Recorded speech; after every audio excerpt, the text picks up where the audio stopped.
Hello అండి, అందరికీ నమస్తే. Good morning. న్యూస్ అనాలిసిస్ వీడియోకి స్వాగతం. ఈనాడు, ఆంధ్రజ్యోతి, సాక్షి, ఆంధ్రప్రభ ఈ 4 ప్రధాన పత్రికల్లో వచ్చిన అంశాలను నేను అనలైజ్ చేస్తాను. చివరి వరకు చూడండి అండ్ లైక్ చేయండి, షేర్ చేయండి. సో మీ మిత్రులందరి చేత సబ్స్క్రైబ్ చేయించండి. కొత్త వాళ్ళకి ఛానల్ గురించి చెప్పి సబ్స్క్రైబ్ చేయించండి. యుద్ధం తీవ్రతరమైంది. ఇప్పుడప్పుడే ఆగేలా లేదు. ఆగుతుందేమో, తాత్కాలికమేమో అనుకున్నా సరే మరో 2-3 నెలలు కొనసాగేలా ఉంది. ఆంధ్రప్రభలో అనుకుంటా, ఆంధ్రజ్యోతిలో అనుకుంటా సెప్టెంబర్ దాకా యుద్ధం జరుగుద్దని రాశారు. ట్రంప్ చెప్పింది 4 వారాలే, తర్వాత మరింత కాలం కొనసాగవచ్చన్న అమెరికా రక్షణ మంత్రి. 100 రోజులకు అదనంగా నిఘా సిబ్బందిని కావాలని పెంటగాన్కు America central command note. America మిత్రదేశాలకు ఇంటర్సెప్టర్ క్షిపణుల కొరత. షహీద్ డ్రోన్లను తక్కువ ఖర్చుతో అడ్డుకునేందుకు యాంటీ డ్రోన్ వ్యవస్థలను సమకూర్చుకునే చర్యలు. మరో 6 నెలలు యుద్ధం కొనసాగే ఛాన్సు. ఇరాన్పై దాడుల తీవ్రతను పెంచిన ఇజ్రాయెల్, అమెరికా. టెహ్రాన్లోని మిలిటరీ కాంపౌండ్పై 250 బాంబులు. టెల్ అవీవ్, మొరాన్ రాడార్ బేసులపై ఇరాన్ క్షిపణి దాడి. ట్రంప్ రక్తం చెందాలి, ఇరాన్ మతాధికారి. యుద్ధం 2వ రోజే ఇరాన్ తెల్లజెండా. కాల్పుల విరమణ ప్రతిపాదన తోసిపుచ్చిన అమెరికా. సంచలనం రేపుతున్న న్యూయార్క్ టైమ్స్ కథనం. సో ఈ యుద్ధం ముదిరే కొద్దీ డొనాల్డ్ ట్రంప్ మీద కూడా వ్యతిరేకత పెరుగుద్ది. అతని లక్ష్యం ఏంటి? అతను ఎందుకు యుద్ధం చేస్తున్నాడు? అతనికి అమెరికాకి, ఇరాన్కి ఏమైనా ప్రత్యక్షంగా గొడవలు ఉన్నాయా ఎప్పటి నుంచో? ఇప్పుడు ఖమేనీ మృతి తర్వాత అయినా సరే వెనక్కి తగ్గొచ్చు కదా. ఎందుకు ఇంతగా ట్రంప్ రెచ్చిపోతున్నాడు, యుద్ధానికి ముందుకు దూకుతున్నాడు అనే ఆలోచన ప్రపంచవ్యాప్తంగా చాలా దేశాధినేతల్లో ఉంది. ఇప్పుడు ఇజ్రాయెల్ కంటే ఇరాన్ సరిహద్దుల్లో ఉంటుంది కాబట్టి, ఇరాన్లో అణ్వాయుధాలు తయారు చేస్తే, అణు కార్యక్రమాలు చేస్తే ఇజ్రాయెల్కి ఎప్పటికైనా ముప్పే కాబట్టి వాళ్ళు అడ్డుకుంటే అడ్డుకోవచ్చు, కానీ అమెరికా ఇంతగా దూరాల్సిన అవసరం లేదు కదా అనే కొంత వాదన జరుగుతోంది. మధ్యవర్తిత్వానికి మేము సిద్ధం. అమెరికా, ఇజ్రాయెల్, ఇరాన్ యుద్ధాన్ని త్వరగా ముగించాలి. చర్చలతో వివాదాలను పరిష్కరించుకోవాలి. చైనా యుద్ధానికి అమెరికా సెనెట్ ఆమోదం. నిలిపివేయాలన్న తీర్మానానికి వ్యతిరేకంగా ఓటు. అది అందరూ దీనిలో రాశారు. ఇక్కడ దద్దరిల్లిన పశ్చిమాసియా. ఇరాన్లో బాలిస్టిక్ క్షిపణి కేంద్రాలపై అమెరికా, ఇజ్రాయెల్ దాడులు. లెబనాన్లో హెజ్బొల్లా స్థావరాలపైన యుద్ధాన్ని విస్తరిస్తున్న ఇరాన్. అజర్బైజాన్పైకి డ్రోన్లు. ఒమన్ పోర్టు పైన, గల్ఫ్ దేశాలపై కొనసాగింపు. యుద్ధ నౌకపై దాడికి ప్రతీకారం తీర్చుకుంటామన్న ఇరాన్. శ్రీలంక తీరంలోకి మరో ఇరాన్ నౌక. 208 మంది సిబ్బందిని ఖాళీ చేయించిన దిశనాయికే ప్రభుత్వం. సో ఇట్లా యుద్ధానికి సంబంధించి అంశాలు ఈవెన్ సాక్షిలో కూడా ఇక్కడ యుద్ధ బీభత్సం పశ్చిమాసియాలో కొనసాగుతున్న కల్లోలమని ఇచ్చారు.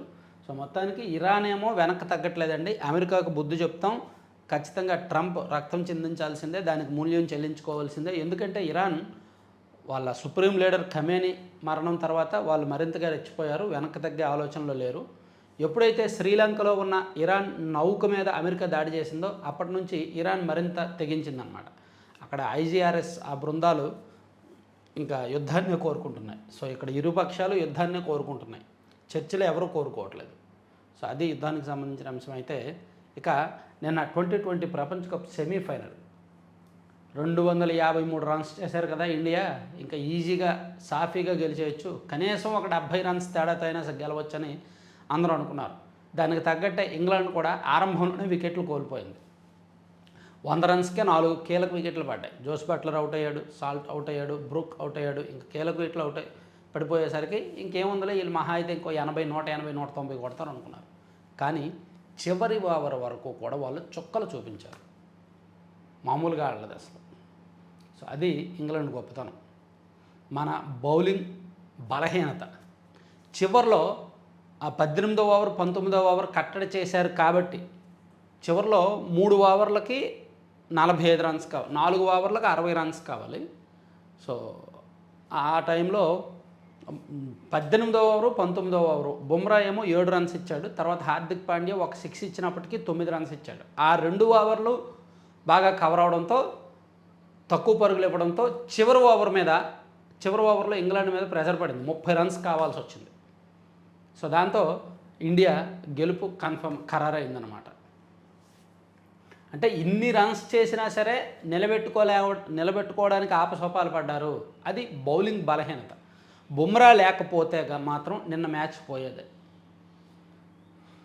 సో ఇది నిజంగా ఒక పాఠం. ఫైనల్కి ముందు ఇది ఒక పాఠం.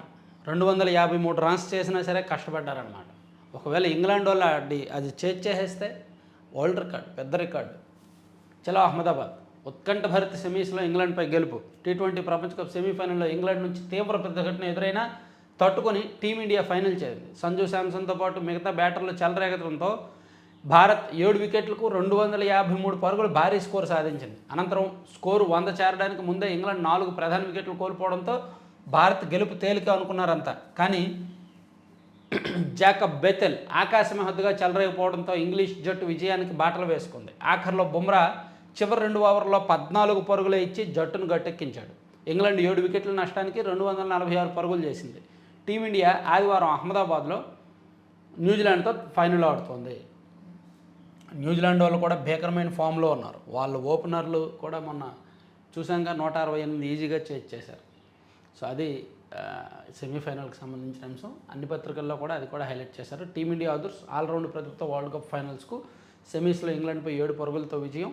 బ్యాటింగ్లో చెలరేగిన సంజు, దుబే సెంచరీతో భయపెట్టిన ఇంగ్లాండ్ బ్యాటర్ బెతల్. ఎల్లుండి కివీస్తో టైటిల్ ఫైట్. ఫైనల్లో భారత్ అని ఇక్కడ ఇచ్చారు. సో ఇక నిన్న సంతానోత్పత్తి గురించి, అలాగే పిల్లల్ని కనండి అని పాపులేషన్ మేనేజ్మెంట్ పాలసీ ఒకటి సీఎం చంద్రబాబు నాయుడు గారు అసెంబ్లీలో తీసుకొచ్చారండి.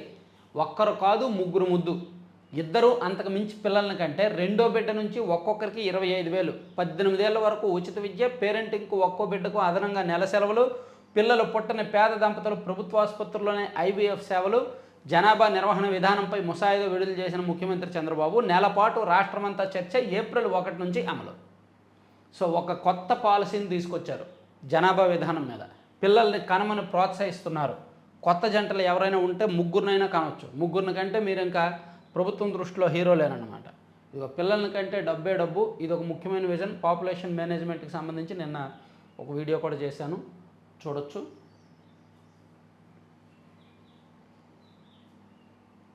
రెండో బిడ్డ అంతకు మించి పిల్లలకు జన్మనిస్తే వారికి మెరుగైన పోషకాహారం కోసం పోషక్ శిక్ష సురక్ష ప్యాకేజీ ఇస్తాం. ప్రస్తుతం 2.5 లక్షల సార్వత్రిక ఆరోగ్య బీమా కల్పిస్తున్నాం. ఎక్కువ మంది పిల్లలను కన్నవారికి అవసరమైతే ప్రత్యేకంగా బీమా కల్పిస్తాం. ప్రభుత్వ ఉద్యోగులు ఒకరిని మించి పిల్లల కంటే పేరెంటింగ్ కోసం మగవారికి రెండో బిడ్డకు 1 నెల, మూడో బిడ్డకు మరో నెల పాటు అదనంగా సెలవులు ఇస్తాం అని సీఎం గారు అసెంబ్లీలో చెప్పారు. అయితే ఈ పాలసీని పూర్తిగా ఆమోదించలేదు. 1 నెల రోజుల పాటు రాష్ట్ర వ్యాప్తంగా చర్చకు పిలుస్తున్నారు. ఆ చర్చ నుంచి వచ్చే సారాంశం, ఫీడ్బ్యాక్ అనుగుణంగా అవసరమైన మార్పులు చేర్పులు చేసి అప్పుడు ఏప్రిల్ 1వ తేదీ నుంచి దీన్ని రాష్ట్రంలో ఇంప్లిమెంట్ చేయడానికి ప్రభుత్వం నిర్ణయించిందండి.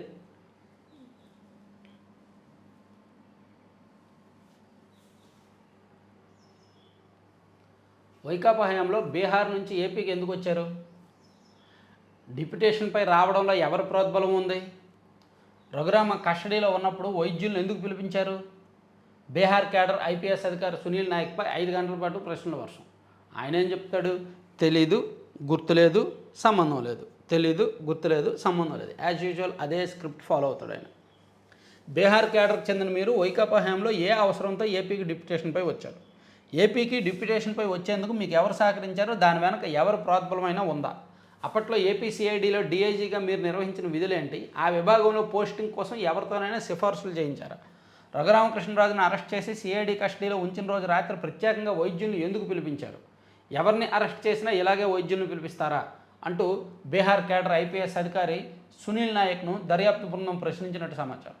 ప్రస్తుత శాసనసభ ఉపసభాపతి కె రఘురామకృష్ణరాజును వైకాపా హయాంలో సిఐడి కస్టడీలో చిత్రహింసలకు గురిచేసి హత్యాయత్నానికి పాల్పడ్డారనే కేసులో నిందితుడని ఆయన ఏపీ హైకోర్టు ఆదేశాల మేరకు గురువారం విచారణకు హాజరయ్యారు. ఈ కేసు దర్యాప్తు అధికారి విజయనగరం ఎస్పీ ఏఆర్ దామోదర్ గుంటూరులోని సిసిఎస్లో దాదాపు 5 గంటల పాటు ఆయన్ను ప్రశ్నించారు. కేసుకు సంబంధించిన ప్రాథమిక అంశాల మీద ఎక్కువగా ప్రశ్నలు అడిగారు.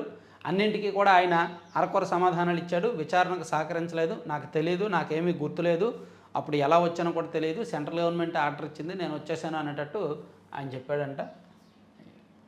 ఆయన మహా తెలివైన వ్యక్తి. వైసీపీ ఫ్లేవర్ ఆయన నరనరన ఆయన రక్తంలో ఫుల్గా ఉన్నట్టుంది. అందుకే వాళ్ళు చెప్పిన సమాధానం అంటే తెలియదు, గుర్తులేదు అనేటట్టు చెప్తున్నాడంట. బాబుల పేజీలకు వెళ్దాం. ఆవిష్కరణ సంస్కృతి తిరిగి రావాలి. ఏఐ బయాలజీతోనే భవిష్యత్తు. Bharat Biotech executive chairman Krishna ఎల్లా. డిప్యూటీ కలెక్టర్గా టెన్నిస్ క్రీడాకారుడు సాకేత్. అర్జున అవార్డు గ్రహీత టెన్నిస్ క్రీడాకారు మైనేని సాకేత్ను క్రీడల కోటా కింద ఎన్టీఆర్ జిల్లాలో డిప్యూటీ కలెక్టర్గా నియమిస్తూ రాష్ట్ర ప్రభుత్వం ఉత్తర్వులు జారీ చేసింది. లడ్డూపై వైకాపా వితండవాదం. భాజపా పార్లమెంటరీ బోర్డు సభ్యుడు లక్ష్మణ్ మనమిత్రాలో 10వ తరగతి హాల్ టికెట్లు అంట. 8న అమరావతిలో మహిళా దినోత్సవం. వివిధ కంపెనీలతో 36 అవగాహన ఒప్పందాలు. రాజధాని అమరావతి కేంద్రంగా ఈ నెల 8న మహిళా దినోత్సవం నిర్వహించనున్నారు. పేరెడ్ గ్రౌండ్స్లో జరిగే ఈ వేడుకలకు ముఖ్యమంత్రి చంద్రబాబు ముఖ్య అతిథిగా హాజరు కానున్నారు. మహిళల ఆర్థిక స్వావలంబనకు సంబంధించిన పలు ప్రాజెక్టులకు ఆయన శ్రీకారం చుట్టనున్నారు.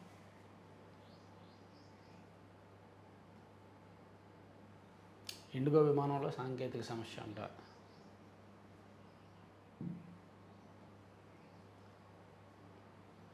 కర్ణాటకలో మార్గదర్శి 28వ శాఖ సింధనూరులో ప్రారంభం. గవర్నర్లను మార్చేశారండి. ఇప్పుడు తమిళనాడు ఎలక్షన్స్ ఉన్నాయి కదా, సో తమిళనాడు గవర్నర్ను మార్చారు. అలాగే పశ్చిమ బెంగాల్ ఎలక్షన్స్ ఉన్నాయి కదా, పశ్చిమ బెంగాల్ గవర్నర్ కూడా మార్చారు. తమిళనాడు గవర్నర్గా ఉన్న రవి గారిని పశ్చిమ బెంగాల్కు బదిలీ చేశారు.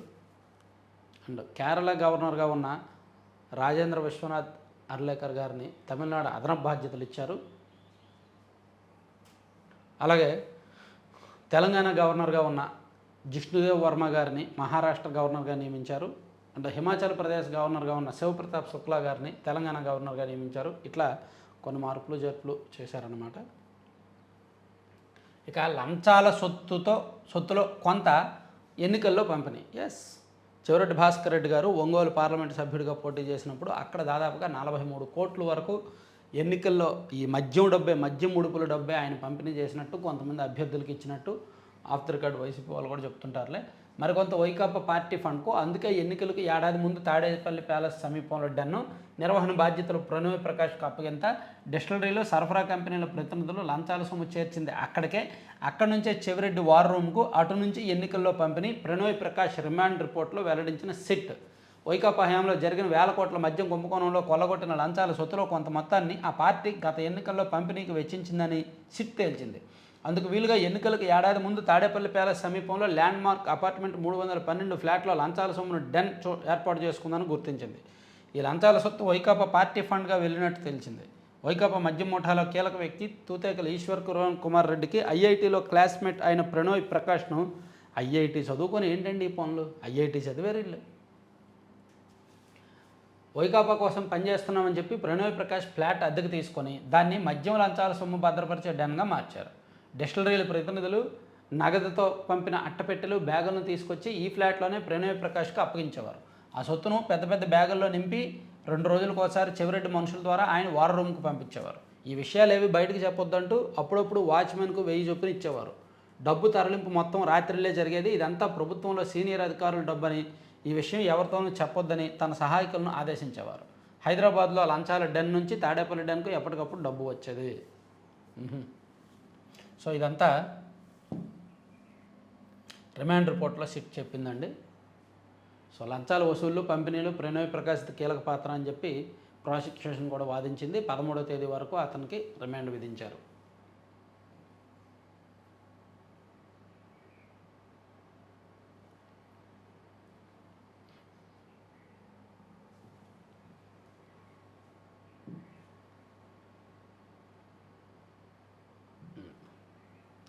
నాన్న ఇదే నా అభిలాష. సామాజిక మాధ్యమాల్లో వైరల్గా మావోయిస్టు గణపతి కుమారుడు మాటలు.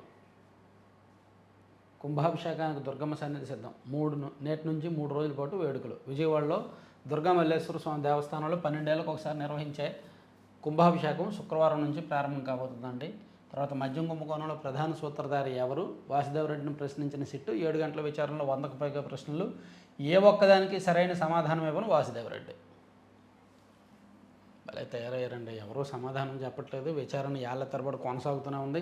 ఇక రప్పాల నడుమ జగన్ పొద్దుటూరు పర్యటన. తోపులాట్లో కానిస్టేబుల్ అభిమానులకు గాయాలు. మాజీ సీఎం జగన్ పొద్దుటూరు పర్యటన వైకాపా కార్యకర్తల అత్యుత్సాహం, రెచ్చగొట్టే నినాదాల మధ్య సాగింది.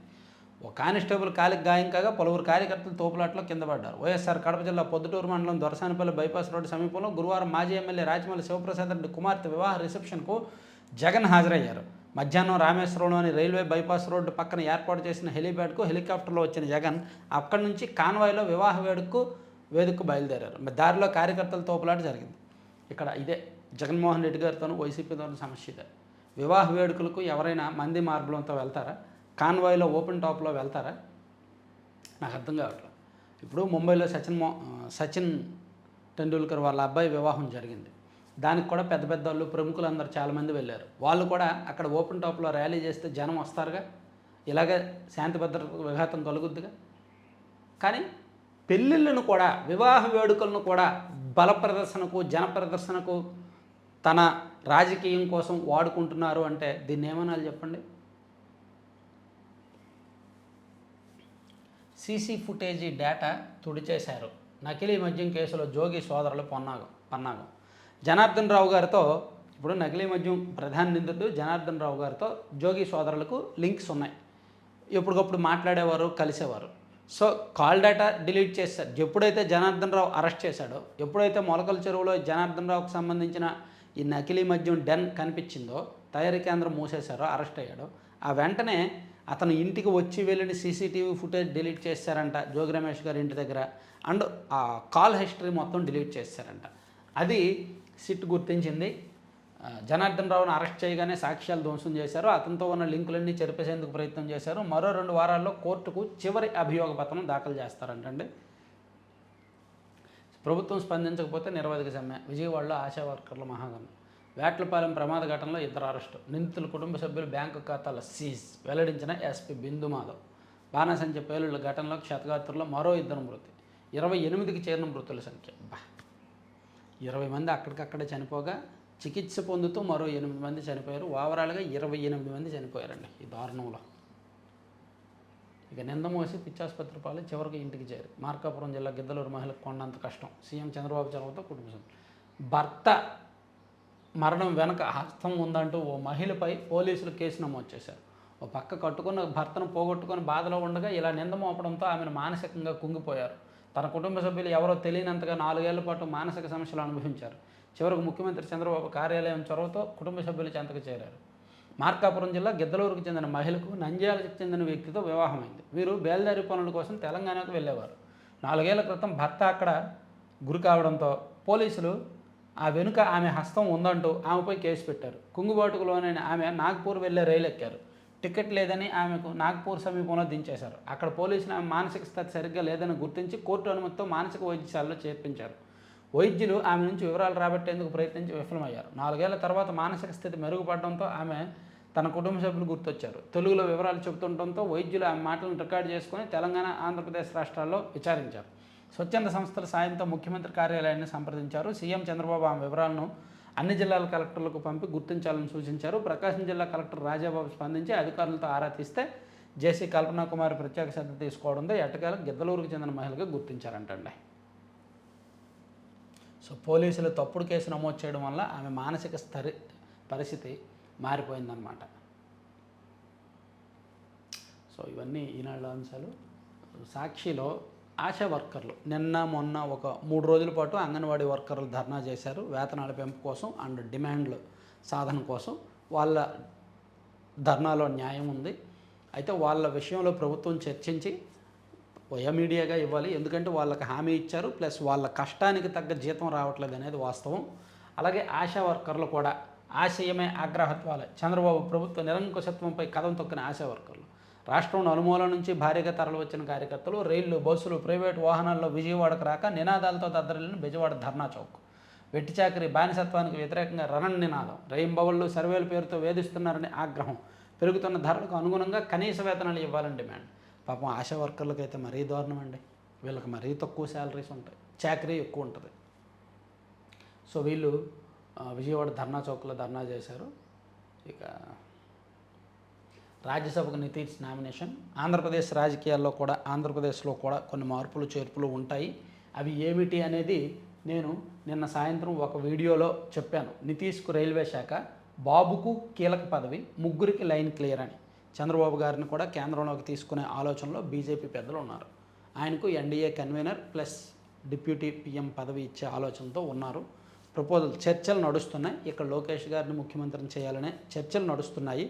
ఇది ఎంతవరకు పాజిబుల్ అవుద్ది, దీని వెనక వ్యూహం ఏమిటి, లక్ష్యం ఏమిటి అనేది నేను నెక్స్ట్ వీడియోలో కొంచెం డీటెయిల్డ్గా లెంతీ వీడియో చేయాలి, క్లియర్ కట్ అనాలిసిస్ చేయాలి కాబట్టి చేస్తాను, నెక్స్ట్ వీడియోలో చెప్తా. ఇక చర్చ లేకుండా డైవర్షన్, పక్కదారి పట్టించి గందరగోళం సృష్టించి మండలిలో గొడవల మధ్య ఆనం హడావుడి స్టేట్మెంటు, ఇందాపూర్ హెరిటేజ్ బంధం బయటపడుతుందనే భయం. ఇందాపూర్ హెరిటేజ్కి ఇందాపూర్ లింక్కి కల్తీనేయికి సంబంధం ఏంటి? వీళ్ళేదో డైవర్షన్ కాకపోతే డైవర్షన్ వాళ్ళదా వీళ్ళదా? ఇదిగో పెళ్లి వేడుకకి ఇది. లోకేష్ గారు నేను నెల్లేరుగా పెళ్లికి విశాఖపట్నం, ఆయన కూడా ర్యాలీ చేయొచ్చుగా. బాధ్యత ఉన్నవాళ్ళు ఎవడు ఇలా పెళ్లి వేడుకలకి ఇలా వెళ్ళరు తెలుసా? నిజంగా బాధ్యత ఉన్నవాడు ఎవడో ఇలా వెళ్ళడు. అంటే ఈ మాట అంటున్నాను నేను అనుకోవద్దు, ఉంటుంది. జగన్మోహన్ రెడ్డి గారికి జనాభిమానం ఉంటుంది, ఎవరు కాదంటారు? నిజంగా ఆయనకి జనంలో ఉండొచ్చు కాక, కానీ దాన్ని ఇలా పెళ్లి వేడుక కూడా వాడుకోవడం వలన పోలీసులకు అనవసరమైన తలనొప్పి. చర్చ లేకుండా డైవర్షన్, వైఎస్ జగన్కు ప్రతిపక్ష నేత హోదా ఇవ్వడం కుదరదు, స్పీకర్ అయ్యన్న పాత్రుడు. ఉద్యోగాలు లేవు, భృతి లేదు, యువతను దారుణంగా మోసం చేసిన ప్రభుత్వం ఇది. శాసనమండలిలో బాబు సర్కార్పై తీవ్ర స్థాయిలో ధ్వజెత్తున వైఎస్ఆర్సీపీ ఎమ్మెల్సీలు. నిరుద్యోగులకు 21,600 కోట్లు ఎగవేత, ఒక్కో నిరుద్యోగికి నెలకు 3,000 చొప్పున 36,000, 2 ఏళ్లలో 72,000, మూడో ఏడాదికి సంబంధించి బడ్జెట్లో రూపాయి కూడా కేటాయించినందున 3 ఏళ్లలో మొత్తం 1,08,000, 1.08 లక్షలు బాకీ పడ్డారంట. ఓకే. తెలంగాణ నూతన గవర్నర్గా శివప్రతాప్ శుక్లా, మహారాష్ట్రకు ఓకే గవర్నర్ల బదిలీ. ఇక స్థానిక ఎన్నికలకు ముందే జడ్పీల పునర్విభజన జరుగుద్ది అని పవన్ కళ్యాణ్ గారు చెప్పారండి. కొత్త జిల్లాల తర్వాత ఇప్పుడు జడ్పీ స్థానాలు, జడ్పీ చైర్మన్ స్థానాలు, జడ్పీ స్థానాలన్నీ పాత జిల్లాల ఆధారంగా ఉన్నాయి. సో వాటి పునర్విభజన జరగాలి. సో స్థానిక ఎన్నికల్లోగా పునర్విభజన చేస్తామని చెప్పి డిప్యూటీ సీఎం పంచాయతీరాజ్ శాఖ మంత్రి గారు చెప్పారు. ఇక టీటీడీ చైర్మన్ తొలగించాలి, మండలిలో వైఎస్ఆర్సీపీ డిమాండ్ చేసింది. సో సాక్ష్యం పక్కన పెట్టి ఆంధ్రజ్యోతికి వెళ్తే ఆంధ్రజ్యోతిలో యుద్ధం అండ్ వరల్డ్ కప్ హైలైట్ చేశారు. తర్వాత ముద్దు, ఇక ఈ జనాభా పాలసీ గురించి కూడా రాశారు. ఇక మద్యం ముడుపులతోనే ఎన్నికలని చెప్పి ప్రణవ్ ప్రకాష్ గురించి కూడా రాశారు. ఇక వైసీపీ పాపాలు పండాయి, తిరుమల లడ్డు కల్తీ బాధ్యులకు శిక్ష తప్పదు, ఆనం ప్రసాదంలో కల్తీనే ఈ వాస్తవం, నాటి టీటీడీ చైర్మన్ వైవి భూమన ఒప్పుకోలు, హిందూ మత విధ్వంసానికి జగన్ అనుకో కుట్ర, 11 సీట్లకు పడ్డ బుద్ధి రాలేదు, మండలిలో ఆనం.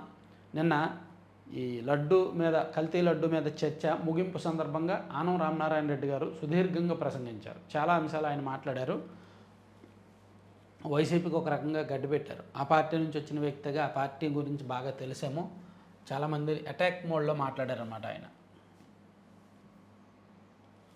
3 ఏళ్లలో రాజధాని రెడీ, ఏప్రిల్ ఆఖరుకు ఎమ్మెల్యే ఎమ్మెల్సీల భవనాలు పూర్తి, అసెంబ్లీలో మంత్రి నారాయణ. జీరో పావర్టీ లక్ష్యం, పేదల జీవన ప్రమాణాల మెరుగుపరచాలి చంద్రబాబు. వైసీపీ పాపాలు పండాయి. వైఎస్కు జగన్కు పోలికే లేదు, ఇతర పార్టీల వారిని శత్రువుల్లా చూస్తున్నారు, అసెంబ్లీలో ప్రతిపక్షం ఉంటేనే మజా. నిజంగా రాజకీయ పార్టీలు ప్రత్యర్థులు ఉండాలి తప్ప శత్రువులు ఉండకూడదు. రాజకీయ ప్రత్యర్థులు ఉండాలి కానీ రాజకీయంగా శత్రువులు ఉండకూడదు. మన రాష్ట్రంలో శత్రువులే ఉంటున్నారు. అసెంబ్లీలో ప్రతిపక్షం ఉంటేనే మజా, సభకు రాని వారికి జీతాలు ఎందుకు, ఎమ్మెల్యేల గైర్హాజరీపై లోక్సభ స్పీకర్ రాజ్యసభ చైర్మన్ అభిప్రాయాలను కోరా అని అయ్యన్న పాత్రుడు గారు అభిప్రాయపడ్డారు. శాసనసభలో ప్రతిపక్షం హాజరు కాకపోవడంతోనే సమావేశాలు ఉప్పులేని పప్పులా చప్పగా నడుస్తున్నాయని ఆయన అన్నారు. గురువారం అసెంబ్లీ ప్రాంగణంలో తన ఛాంబర్లో మీడియా ప్రతినిధులతో ఆయన ఇష్టాగోష్ఠిగా మాట్లాడారు. వైసీపీ ఎమ్మెల్యేలు సభకు హాజరై ప్రజల పక్షాన ప్రభుత్వ విధానాల అమల్లోని లోపాలను నిలదీసేందుకు అవకాశం ఉందన్నారు. జగన్మోహన్ రెడ్డికి ప్రతిపక్ష హోదా ఇచ్చే అధికారం తనకు లేదన్నారు. ప్రతిపక్ష హోదా పొందేందుకు తగిన సంఖ్యాబలం వైసీపీకి ఉందా అని ప్రశ్నించారు. ఇక మండలిలో మతరగడ, ముగిసిన క్రిస్టియన్ వివాదాన్ని తిరిగి లేవనెత్తిన వైసీపీ సభ్యులు, అచ్చెన్నాయుడు రాజీనామాకు పట్టు, లడ్డూపై ఆనం ప్రకటనకు అడ్డంకులు. ఇవాళతో శాసనసభ బడ్జెట్ సమావేశాలు ముగిపోతున్నాయి అనుకుంటా, ఇవాళతోనో రేపటితోనో. ఇక అక్రమ బాణాసంచాపై 11 ఏళ్లలో 3,219 కేసులు, 26.66 కోట్ల విలువైన బాణాసంచా స్వాధీనం చేశారు. ఓకే, అక్కడ బాణాసంచా కర్మాగారాల్లో పనిచేస్తున్న వర్కర్లకు ఎటువంటి భద్రత కల్పించారు, వాళ్ళకి ఎటువంటి భద్రత ఉంది, అండ్ ఎన్నిసార్లు తనిఖీ చేశారు, అక్కడ నిల్వలు అనుమతులు ఎలా ఉన్నాయి, అండ్ వాళ్ళు ఏం చేస్తున్నారు, అనుమతి నుంచి ఏమేమి చేస్తున్నారు, ఇవన్నీ కూడా ప్రభుత్వం అప్రమత్తంగా ఉంటే ఎప్పటికప్పుడు చూసుకోవాలి. ఎందుకంటే 28 మంది చనిపోయారండి బాణాసంచా తయారీ కేంద్రం పేలుళ్ళలో. వేట్లపాలెం ఘటనలో ప్రమాదం జరిగిన వెంటనే 20 మంది, ఆ తర్వాత ఒకరు ఇద్దరు చొప్పున 28 మంది మరణించారు. ఇక ఉచిత బస్సుకు 880 కోట్లు, స్త్రీ శక్తి పథకం కింద ఆర్టీసీకి 880 కోట్లు విడుదల చేసినట్టు మంత్రి రామప్రసాద్ రెడ్డి తెలిపారు. గత ఆగస్టు నుంచి ఇప్పటి వరకు 3400 రూట్లలో 7,896 బస్సుల్లో 44.79 కోట్ల మంది మహిళలు ఉచిత బస్సును వినియోగించుకున్నారు. ఈ పథకానికి నెలకు 160 కోట్ల చొప్పున ప్రభుత్వం విడుదల చేస్తోందని చెప్పారంట ఆయన. సో ఇవన్నీ ఆంధ్రజ్యోతి అంశాలు. ఆంధ్రప్రభలో ఇవి కాకుండా వేరే ఏమైనా ఇస్తే సెపరేట్ అంశాలు చూద్దాం. వెలుగొండకు నీళ్ళు ఇచ్చేది నేనే, 30 ఏళ్ల క్రితం శంకుస్థాపన చేసింది నేనే, సీఎం చంద్రబాబు ట్వీట్. ఇదిగోండి, విశాఖలో తెదేపా నేత మెట్ల వెంకటరమణ సోదరుడు కుమారుడు వివాహానికి లోకేష్ గారు వెళ్ళారు. ఆయన కూడా ర్యాలీలు చేయొచ్చుగా, జగన్మోహన్ రెడ్డి గారిలాగా. ఆయన కూడా ఓపెన్ కాన్వాయ్ మీద వెళ్ళొచ్చుగా, ఆయన కూడా మంది మార్బలాన్ని పోగేసుకోవచ్చుగా. కానీ ఎందుకు చేయట్లా? బాధ్యత ఉంది. మళ్ళీ జనం వస్తే, కార్యకర్తలు వస్తే పోలీసులకు ఇబ్బంది అవుద్ది అని బాధ్యత ఉంది. నాయకుడికి ఆ బాధ్యత ఉండక్కర్లేదా? నిప్పన్ స్టీల్కు 23 భూమి పూజ, 1.5 లక్షల కోట్లతో నిర్మాణం, 30,000 మందికి ఉపాధి. తొలి దశలో విశాఖ స్టీల్ను మించి ఉత్పత్తి. కేంద్ర మంత్రి శ్రీనివాస్ వర్మ.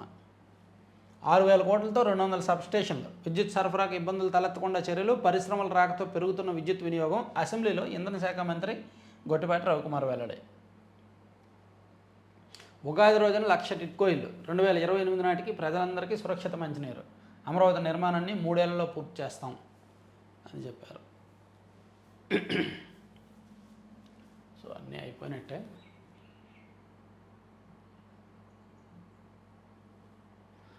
ప్రతి ఒక్కరూ లైక్ చేయండి వీడియోని, అలాగే షేర్ చేయండి. నిన్న ఒక పిచ్చి కామెంట్ ఒకటి వచ్చింది. ఎవరో ఇది జాబ్ క్యాలెండర్ మీద నువ్వు వీడియోలు చేయట్లేదు, మేము మాత్రం నీ వీడియోని షేర్ చేయాలా, సబ్స్క్రైబ్ చేయాలా అని ఎవడో ఒక పిచ్చి ఆయన కామెంట్ పెట్టాడు.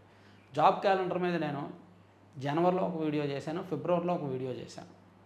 ప్రతి నెల వీడియోలు సందర్భం చూసుకొని చేస్తూనే ఉన్నాను. జాబ్ క్యాలెండర్స్ ఇవ్వాలి. సో అంటే మనం ఇంక అదే పని మీద ఉన్నాంగా.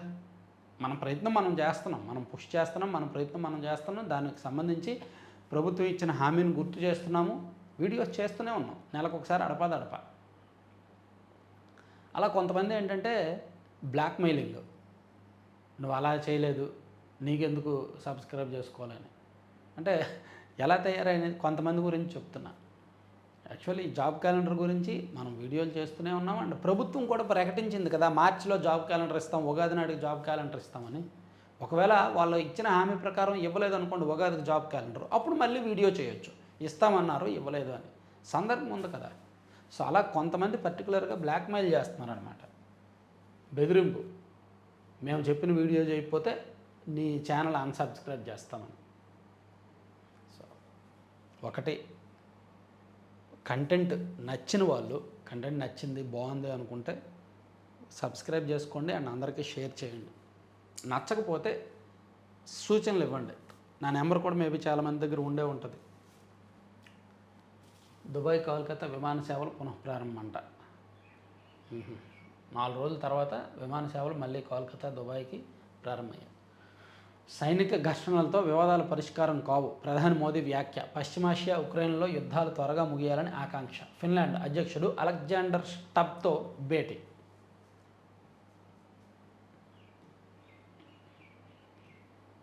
సీఎం పదవిని వీడి రాజ్యసభకు నితీష్. బీహార్ నుంచి నామినేషన్, అన్ని సభల్లో ప్రాతినిధ్య ఆకాంక్ష నెరవేరుతోందని వెల్లడి. నితిన్ నవీన్ పవార్ ఎన్నిక ఖాయమే. ఇక జనగణన చిహ్నాల ఆవిష్కరణ. స్త్రీ పురుష భాగస్వామ్యానికి ప్రతీకలుగా ప్రగతి వికాస్లు. కేంద్ర ప్రభుత్వం చేపట్టనున్న 2027 జనాభా లెక్కల సేకరణ ప్రక్రియలో భాగంగా హోంమంత్రి అమిత్ షా గురువారం ప్రగతి వికాస్ పేరుతో 2 జనగణన చిహ్నాలను ఆవిష్కరించారంట. గుడ్.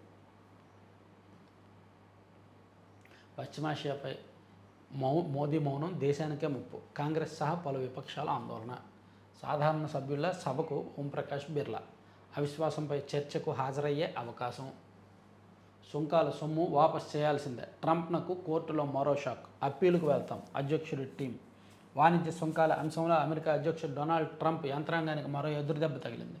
అధిక సుంకాల కింద కంపెనీల నుంచి వసూలు చేసిన సొమ్ము వాపస్ చేయాల్సిందేనని న్యూయార్క్లోని ట్రేడ్ కోర్టు సంచలన తీర్పునిచ్చింది. ఆల్రెడీ అమెరికాలోని సుప్రీంకోర్టు ఏమో సుంకాలను తప్పుపట్టింది.